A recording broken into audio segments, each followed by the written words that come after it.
venceu a prova do tempo.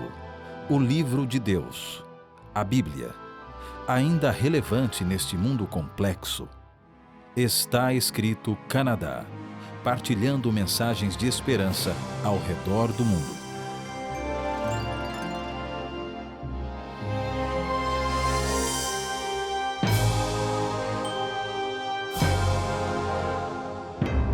Bem-vindos a mais um programa do Está Escrito Canadá. Eu sou Evaldo Vicente e muito obrigado por estar aqui conosco. A pergunta é o céu uma realidade? O testemunho da Bíblia é de que o céu é um lugar bem real e ele é garantido para aqueles que quiserem viver sua vida com Jesus. E Jesus quer viver com você também. João capítulo 14, versos 1 a 4, nos mostra Jesus falando com a voz do coração. João 14, 1 a 4. Não se turbe o vosso coração. Credes em Deus, crede também em mim. Na casa de meu pai há muitas moradas. Se assim não fora, eu vou-lo teria dito, pois vou preparar-vos lugar. E quando eu for e vos preparar lugar, voltarei e vos receberei para mim mesmo, para que onde eu estou estejais vós também. E vós sabeis o caminho para onde eu vou. A passagem continua no verso 5, dizendo: Disse-lhe Tomé, Senhor, não sabemos para onde vais. Como saber o caminho? Respondeu-lhe Jesus, Eu sou o caminho e a verdade e a vida. Ninguém vem ao Pai senão por mim. Se vós me tivesseis conhecido, conheceríeis também a meu Pai. Desde agora o conheceis e o tendes visto. Jesus é o caminho, Ele é o único caminho para o céu. E Jesus deseja nos dar vida e vida em abundância. Em João capítulo 10, verso 10, Jesus diz assim: Eu vim para que tenham vida e a tenham plenamente. O desejo de Jesus para cada um de nós é que tenhamos uma vida de plenitude nele, o que leva à vida eterna. Jesus fez tudo possível para que cada um de nós possa se libertar da culpa e da vergonha do nosso pecado. Foi Jesus mesmo que abriu o caminho para sermos reconciliados com Ele. O último livro da Bíblia é o Apocalipse. Mas sabe, esse livro é na verdade uma revelação de Jesus Cristo. Ele conta a história de Jesus e de sua fidelidade para conosco, o seu desejo de nos salvar do pecado e franquear o caminho ao céu. O céu é real, sim. Jesus fez, continua a fazer e fará tudo o que Ele puder para garantir um lugar para você lá no céu. É neste contexto que Jesus é apresentado no livro do Apocalipse. Apocalipse capítulo 1, versos 5 e 6. E da parte de Jesus Cristo, a fiel testemunha, o primogênito dos mortos e o soberano dos reis da terra. Aquele que nos ama e pelo seu sangue nos libertou dos nossos pecados e nos constituiu reino, sacerdotes para o seu Deus e Pai. A Ele a glória e o domínio pelos séculos dos séculos. Amém. Eu sou o Alfa e o Ômega, diz o Senhor Deus, aquele que é, que era e que há de vir, o Todo-Poderoso. Jesus sempre foi e sempre será, e Ele é o mesmo que quer nos salvar. Ele é aquele que está no meio dos candelabros que representam as igrejas. Jesus caminha entre as igrejas, Ele caminha no meio do seu povo. Ele conhece você e Ele me conhece. Ele conhece as nossas lutas e o nosso peso da nossa consciência e toda a carga que carregamos na vida. Ele nos entende e abre caminhos para nós. Jesus, Ele é representado através do Apocalipse por diversos símbolos e metáforas. Ele é mostrado como o único que pode abrir o livro para a nossa redenção. Ele é apresentado como o bebê de Belém. Mas Ele também é retratado como um rei conquistador. Apocalipse 14, verso 14, diz o seguinte: Olhei e eis uma nuvem branca e sentado sobre a nuvem um semelhante a filho de homem, tendo na cabeça uma coroa de ouro e na mão uma foice afiada. Ele é novamente descrito em Apocalipse 19, 11 da seguinte maneira: Vi o céu aberto e eis um cavalo branco. O seu cavaleiro se chama Fiel e Verdadeiro e julga e peleja com justiça. Jesus está voltando como o nosso Rei dos Reis e Senhor dos Senhores. Em Apocalipse 21 e 22, Ele é aquele que faz todas as coisas novas para o nosso novo lar com Ele lá no céu. Jesus reafirma categoricamente em Apocalipse 22, 7, 12 e 20 a promessa tríplice de que Ele está voltando logo. Ele voltará em breve para nos levar ao lar. A chave para tudo isso, a chave para o nosso sucesso nesta vida se encontra em Apocalipse capítulo 12, verso 11. Eles, pois, o venceram, falando aqui de Satanás, por causa do sangue do Cordeiro e por causa da palavra do testemunho que deram. E mesmo em face da morte, não amaram a própria vida. Vez após outra, na Bíblia e especialmente no livro do Apocalipse, Jesus é apresentado como o Cordeiro. Quando pensamos em animais fortes e poderosos, nós geralmente não pensamos num cordeiro. Entretanto, o cordeiro é o vencedor no livro do Apocalipse. Apocalipse 17, 4 mostra isso bem claramente. Pelejarão eles contra o cordeiro e o cordeiro os vencerá, pois é o Senhor dos senhores e o Rei dos reis. Vencerão também os chamados, eleitos e fiéis que se acham com eles. O Cordeiro, portanto, é o vencedor. Jesus vence e esta é a mensagem profunda que encontramos na Bíblia. Esta é uma mensagem que atinge o seu ápice no livro do Apocalipse. Desde que eu e você estejamos ao lado do Cordeiro, Jesus, nós seremos vencedores com Ele. O Cordeiro é um símbolo de Cristo através de toda a Bíblia. O Cordeiro aponta para Jesus, o inocente que morreu na cruz por você e por mim, para permitir a nossa reconciliação com Deus. Quero convidar você a vir comigo numa jornada através do tempo. A história e os nomes têm um caráter meramente ilustrativo. Mas vamos viajar através do tempo para a tenda de Ariel. Ariel se acorda cedo pela manhã e começa a caminhar. Ele anda pelo acampamento de Israel, tendas e barracas aqui e ali. Ele tem consigo um cordeiro perfeito sem qualquer defeito. Ele e sua família criam este cordeiro desde o dia em que ele nasceu. Ariel está levando este cordeiro como um sacrifício. É um sacrifício por um pecado que está bem claro e vivo na sua mente. Existe apenas uma maneira de se reconciliar com Deus, e esta maneira é tirar a vida deste cordeirinho. Ariel chega à entrada do santuário, ele é saudado pelo sacerdote, ele leva o cordeirinho para dentro do pátio do templo, coloca suas mãos sobre a cabeça do animal e confessa o seu pecado. Transferindo simbolicamente o seu pecado para o cordeiro, a garganta do animal é fendida. O sangue do animal se esparrama pelo chão. O sacerdote toma o cordeiro, o coloca sobre o altar das ofertas queimadas, e Ariel vê a fumaça subindo para os céus. Este cordeirinho apontava para o verdadeiro sacrifício que um dia seria oferecido pelo Messias perfeito. Ariel foi perdoado não por causa da morte do animal, mas por causa da sua confiança em Deus de que este sacrifício apontava para Jesus. O serviço do santuário ajudava o povo a assumir a responsabilidade por seus próprios pecados, mas também indicava o perdão que vinha de fora deles. Indicava que só de fora poderia vir o perdão, porque esse perdão era oferecido por Deus.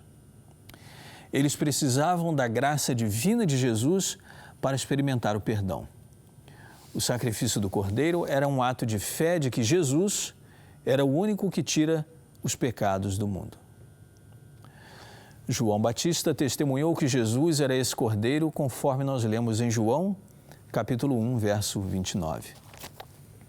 No dia seguinte, viu João a Jesus que vinha para ele e disse: Eis o Cordeiro de Deus que tira o pecado do mundo.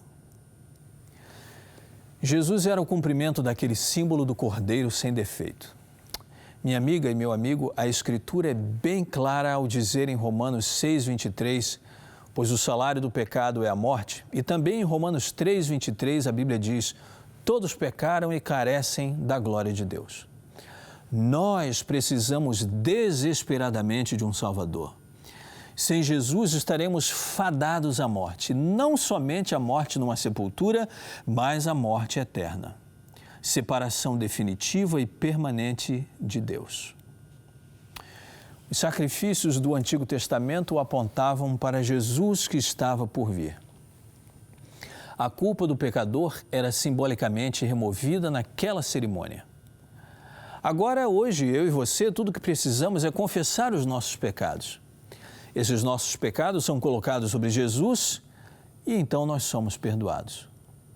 Em 1 João, capítulo 1, verso 9, 1 João 1, 9, nós encontramos o seguinte: se confessarmos os nossos pecados, Ele é fiel e justo para perdoar os pecados e nos purificar de toda injustiça. Sim, Jesus nos perdoa e nos purifica, e nos braços dele nós somos libertos porque ele carregou a culpa pelos nossos pecados. Jesus morreu sobre a cruz como um sacrifício pelos nossos pecados. Este é o único sacrifício que nos purifica e que nos torna completos. Jesus é o único caminho. Não existem vários caminhos. Ele pagou o preço como o Cordeirinho de Deus sem defeito. Ele foi vitorioso sobre o pecado. Ele viveu uma vida perfeita e, como um sacrifício puro, pagou o preço por nós. E a sua vitória, a vitória de Cristo, traz perdão divino para a nossa vida. E sabe, nós precisamos desse perdão hoje. Porque a culpa pode roubar a paz, a felicidade e a segurança de uma pessoa. A morte de Jesus remove a culpa porque nós confessamos o nosso pecado a Ele e Ele perdoa os nossos pecados. A verdade é que, com frequência, nós tentamos de tudo para nos libertar da culpa e da vergonha. Mas o único perdão que pode trazer verdadeira paz só pode vir de uma fonte: Jesus Cristo. Nossos amigos podem tentar nos trazer conforto, mas eles não podem solucionar o problema da culpa. Até mesmo a psicologia pode nos ajudar a nos ajustar e a enfrentarmos os problemas do dia a dia, mas a psicologia, eu digo a você, também não consegue nos curar da culpa. Foi necessária a cruz para criar o perdão e nos oferecer graça. Cristo derramou a sua vida sobre a cruz. Ele tomou sobre si a nossa culpa e, em troca, nos deu a sua justiça e o direito de estar de pé ao lado dele. É por isso que o sacrifício do Cordeiro é tão poderoso e tão importante. É por isso que esse sacrifício pode tornar-se uma fonte de profunda paz para mim e para você. Paulo faz essa maravilhosa promessa sobre Jesus em 2 Coríntios, capítulo 5, verso 21. Aquele que não conheceu o pecado, ele o fez pecado por nós, para que nele fôssemos feitos justiça de Deus. Jesus Cristo nunca pecou. Ele foi perfeito e viveu uma vida perfeita. Preste bem atenção nisso. Mas Jesus fez uma escolha. Ele não pecou, mas fez-se pecado por nós. Ele assumiu a culpa de todos nós e todo o nosso pecado, mas nunca cometeu um pecado sequer. Por isso que em Jesus nós podemos encontrar paz. Nós não merecemos essa paz, não conquistamos essa paz, mas Jesus a oferece gratuitamente. Encontramos a paz em Jesus Cristo quando, pela fé, pedimos a Ele que nos perdoe e que seja o nosso Salvador. O nosso pecado exigiu a morte de Jesus. O meu pecado fez com que Jesus morresse, para que Ele pudesse me dar a vida e vida eterna. Foi o meu pecado, o seu pecado, que exigiu tamanho sacrifício. Exigiu que Jesus resgatasse a mim e você. E Ele quer fazer isso, Ele quer nos resgatar. Ele quer nos levar para o céu, para viver com Ele para sempre. Porque a sua morte abriu o caminho para mim e para você chegarmos até o céu. A história da Bíblia é que Jesus, o Cordeiro de Deus, vence. Ele não pode ser derrotado, ele é vencedor, ele é vitorioso. Nós já temos uma visão privilegiada do final da história. Nós sabemos como essa história termina, porque Jesus nos deu tudo. Nós temos a vitória garantida. Ouça essas palavras do apóstolo Pedro, em 1 Pedro, capítulo 1, versos 18 e 19. sabendo que não foi mediante coisas corruptíveis como prata e ouro que fostes resgatados do vosso fútil procedimento que vossos pais vos legaram, mas pelo precioso sangue como de cordeiro sem defeito e sem mácula, o sangue de Cristo. Nós não somos salvos pela nossa riqueza, não somos salvos pelas nossas posses e nem somos salvos pelas nossas boas ações. Não podemos ganhar a salvação através de maior esforço. Nós somos salvos unicamente por Jesus, pelo sangue do Cordeiro. É através dele que podemos viver uma vida vitoriosa. A salvação é um presente de Jesus. Ele nos oferece e tudo o que temos a fazer é aceitá-la pela fé. Para muitos de nós, isso é muito difícil de entender. Não porque seja complicado, mas por causa da maneira como nós fomos criados. Muitos de nós temos tentado obter a aprovação e a aceitação dos outros. Muitos de nós temos gastado a vida inteira buscando a aprovação de um pai, de uma mãe, talvez de um cônjuge ou da pessoa amada. Nós fazemos isso, tentamos aquilo outro para merecer o amor de alguém. Mas Jesus olha para nós e diz: não. A salvação é um dom de Deus. A graça de Jesus Cristo é um dom e o seu perdão é um presente. E pode ser que, conceitualmente, eu e você acenemos com a cabeça, concordando que é um dom, que é um presente de Deus. Sim, eu concordo, mas na prática nós ainda tentamos fazer alguma coisa para merecer o perdão de Deus. Mas hoje, bem aqui neste lugar, bem aonde você está, não importa onde você esteja, Jesus está nos chamando para que aceitemos este simples presente que pode nos garantir a vida eterna. Ele nos convida a abrir mão de todo esforço para tentar merecer o seu amor. Ele nos convida a aceitar o que Ele nos concede gratuitamente. Ele deseja que vivamos essa experiência única para que possamos estar preparados para a realidade do céu. Então, como podemos receber e ter a certeza deste presente gratuito que é a salvação? O primeiro passo é aceitar e saber que Deus ama e anseia salvar você. Jeremias capítulo 31, verso 3, no Antigo Testamento, o profeta Jeremias, capítulo 31, verso 3, nos diz o seguinte: de longe se me deixou ver o Senhor dizendo, com amor eterno te amei, por isso com benignidade te atraí. Deus tem um amor eterno por você e por mim. Esta é a realidade. Por isso, o primeiro passo que nós precisamos tomar é simplesmente aceitar. Aceitar a realidade de que Deus nos ama com um amor eterno. Não importa o que você tenha feito, não importa quem é a sua família, não importa se você é rico ou pobre, Ele ama você com um amor eterno. Em seguida, nós precisamos entender que não podemos obter salvação ou salvar a nós mesmos. Romanos capítulo 3, versos 23 e 24, expressa isso com muita clareza. Romanos 3, 23 e 24.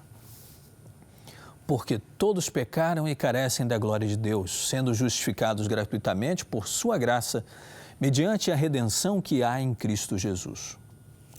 Somos pecadores e não podemos nos salvar. Não há nada que possamos fazer a respeito disso.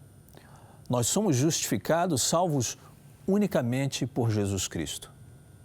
Ele é o único caminho para a salvação. E ao aceitarmos este fato, precisamos acreditar realmente que Jesus pode e quer e vai nos salvar. Romanos 10, verso 9, diz o seguinte: se com a tua boca confessares Jesus como Senhor e com o teu coração creres que Deus o ressuscitou dentre os mortos, serás salvo. Esta é uma garantia, uma promessa que não vai falhar, ela é bíblica. E se nós confessarmos os nossos pecados a Jesus, sabe o que acontece? 1 João, capítulo 1, verso 9. Se confessarmos os nossos pecados, Ele é fiel e justo para nos perdoar os pecados e nos purificar de toda injustiça. Não existe outro requisito, é apenas confessar. Nós contamos a Jesus quem nós somos. Nós vamos a Ele e dizemos o que fizemos, e Ele nos perdoa. Não mais nós temos que pagar o preço pelo nosso próprio pecado e nem mais carregar a culpa dele. Nós aceitamos o sacrifício de Jesus em nosso favor e não apenas isso, Ele vai além, Ele nos purifica, Ele nos ajuda a viver uma vida limpa e pura. E finalmente, nós vivemos na certeza deste dom precioso de Jesus. 1 João, capítulo 5, versos 11 e 12. E este é o testemunho, que Deus nos deu a vida eterna e esta vida está no Filho. Aquele que tem o Filho tem a vida. Aquele que não tem o Filho de Deus não tem a vida. Portanto, será que o céu existe? Sim.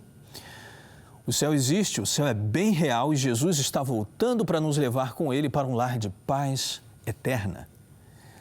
Jesus diz que Ele é o caminho para o céu. Ele já proveu todos os meios para você estar lá. As boas novas do Evangelho estão aqui à nossa disposição. É um presente para quem vier a Jesus. Afinal, Ele veio, viveu, morreu e venceu a morte para que eu e você tenhamos vida eterna. Num dos últimos apelos da Bíblia, nós lemos em Apocalipse, capítulo 22, verso 17. O Espírito e a noiva dizem, vem. Aquele que ouve diz, vem. Aquele que tem sede, venha. E quem quiser, receba de graça a água da vida. O céu é uma realidade e será o lar daqueles que aceitam a salvação de Jesus Cristo, oferecida gratuitamente. Você não quer aceitar esse presente de Jesus hoje? Jesus veio ao mundo há cerca de 2000 anos.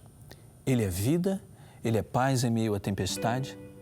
E quando escolhemos aceitar Jesus, Ele é a nossa força, mesmo na nossa fraqueza.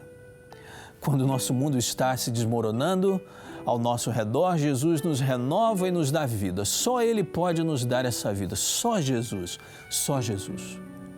Ele é a luz para este mundo que caminha sem rumo na escuridão. Ele é o único. O seu maravilhoso sacrifício de amor nos dá vida. Uma vida renovada agora e vida eterna no futuro. Por que não aceitar essa oferta de graça que Deus tem para você agora mesmo? Por que não abrir o coração? Por que não dizer, Senhor, vem e toma minha vida, usa-me eternamente e dá-me a vida eterna contigo? Vamos orar. Senhor, que sacrifício incrível esse de Jesus, que maneira estranha de amar essa tua. Mas muito obrigado porque a morte de Jesus é o que nos garante vida. Ajuda agora, Senhor, alguém que esteja cansado ou que esteja cansada de tentar e toda vez falhar. Ajuda-nos nessa falta de fé, Senhor, e que a Tua palavra nos encha da certeza da salvação. Eu te imploro no nome de Jesus. Amém.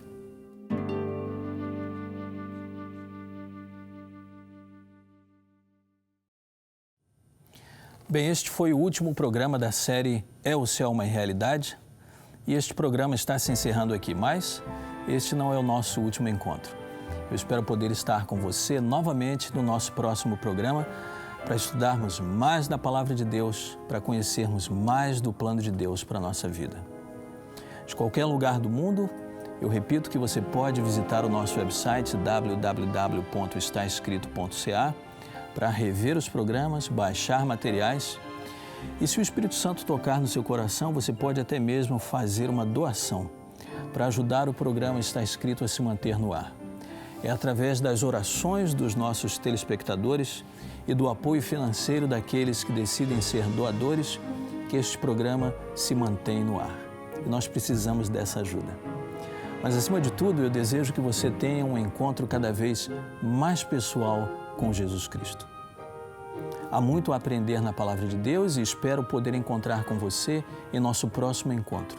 Até lá, lembre-se, nem só de pão viverá o homem, mas de toda palavra que procede da boca de Deus.